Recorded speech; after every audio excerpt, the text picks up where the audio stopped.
Chapter 7. The city of Baltese, as if it were under siege, and not by a foreign army, but by the weather. No one could recall a winter so thoroughly and uniformly gray. Where is the sun? Would it ever shine again? And if the sun was not going to shine, then could it at least snow? Something, anything. And truly, in the grip of winter, so foul and dark, was it fair to keep a creature as strange and as lovely and as promising as the elephant locked away from the great majority of city's people? It was not fair. It was not fair at all. More than a few of the ordinary citizens of Baltese took it upon themselves to knock at the elephant door. When no one answered the knock, they went as far as to try to open the door themselves, but it was locked tight, bolted firm. "You stay out there," the door seemed to say, "and what is inside here will stay inside here." And this, in the world that is so cold and gray, it seemed terribly unfair. Longing is not always a reciprocal thing. While the citizens of Baltese may have longed for the elephant, she did not long for them. And finding herself in the ballroom of the Countess was, for her, a terrible turn of events. The glitter of the chandeliers, the thrum of the orchestra, the loud laughter, the smells of the roasted meat, the cigar smoke, and the face powder all provoked her in an agony of disbelief. She tried to will it away. She closed her eyes and kept them closed for as long as she was able, but it made no difference, for whenever she opened them again, it was all as it had been. Nothing had changed.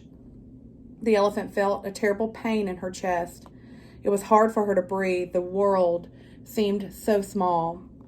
The Countess Quintet, after considerable and extremely careful consultation with her worried advisors, decided that the people of the city, that is, those people that were not invited to her balls and dinners and sorceries, could, for their entertainment and as a way to appreciate the Countess's finely tuned sense of social justice, view the elephant for free, absolutely for free, on the first Saturday of the month.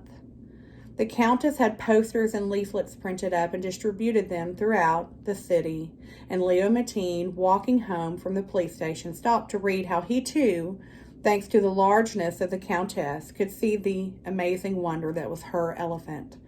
"Ah, thank you very much, Countess," he said, Leo to the poster. "This is wonderful news indeed." A beggar stood in the doorway, a black dog at his side, and as soon as Leo Mateen spoke the words, the beggar took them and turned them into a song.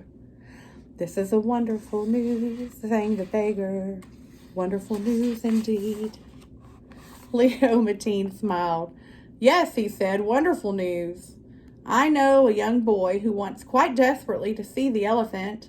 He has asked me to assist him, and I've been trying to imagine a way it could all happen, and now here's the answer before me. He will be so glad of it." "A boy who wants very much to see the elephant," sang the beggar, "and he will be glad." He stretched out his hand as he sang.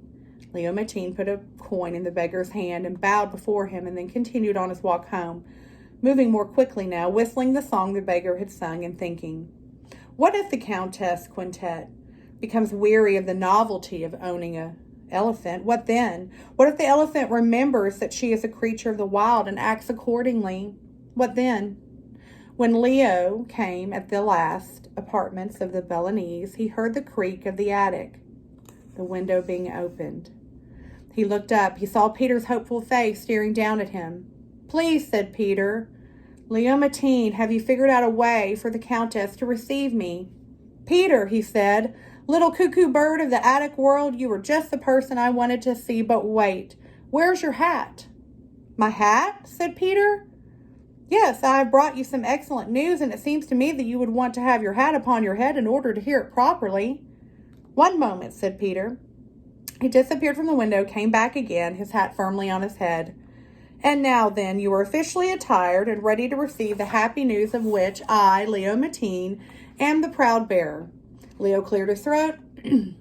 "I am pleased to tell you that you can know the magician's elephant will be on display for the edification and illumination of the masses." What does that mean? Said Peter. It means that you may see the elephant on the first Saturday of the month, that is. You may see her this Saturday, Peter. This Saturday. Oh, said Peter, I will see her. I will find her. His face suddenly became bright, so bright that Leo Mateen, even though he knew it was foolish, turned and checked to see if the sun had somewhat performed an impossible and come out of behind a cloud to shine directly on Peter's small face. There was, of course, no sun. Close the window, came the old soldier's voice from the inside the attic. It is winter, and it is cold. Thank you, said Peter to Leo Mateen. Thank you, and he pulled the window closed. In the apartment of Leo and Gloria Mateen, Leo sat down in front of the fire and heaved a great sigh and took off his boots. Whew, said the wife. Hand me your socks immediately. Leo removed his socks. Gloria Mateen took them from him and put them directly into a bucket filled with soapy water.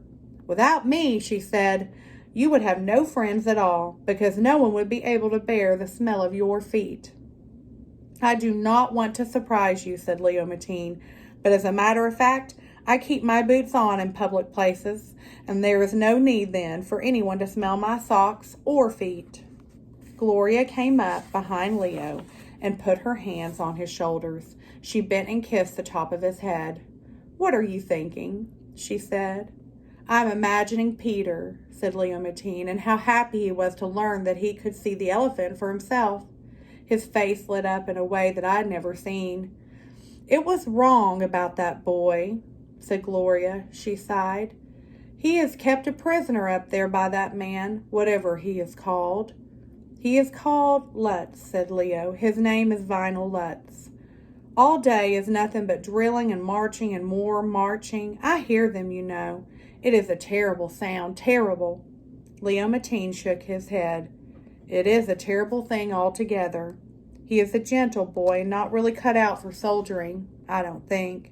There is a lot of love in him, a lot of love in his heart. Most certainly there is, says Gloria. And he is up there with no one and nothing to love. It is a bad thing to have love and nowhere to put it. Leo Mateen sighed. He bent his head back and looked up into his wife's face and smiled. And we are all alone down here. Don't say it, said Gloria Mateen. It is only that, said Leo. No, said Gloria, no. She put a finger to Leo's lips. We have tried and failed. God does not intend for us to have children. Who are we to say what God intends, said Leo Mateen. He was silent for a long moment. What if... Don't you dare, said Gloria. My heart has been broken too many times, and it cannot bear to hear your foolish questions. But Leo Mateen would not be silenced. What if, he whispered to his wife. No, said Gloria. Why not? No. Could it be? No, said Gloria Mateen. It cannot be.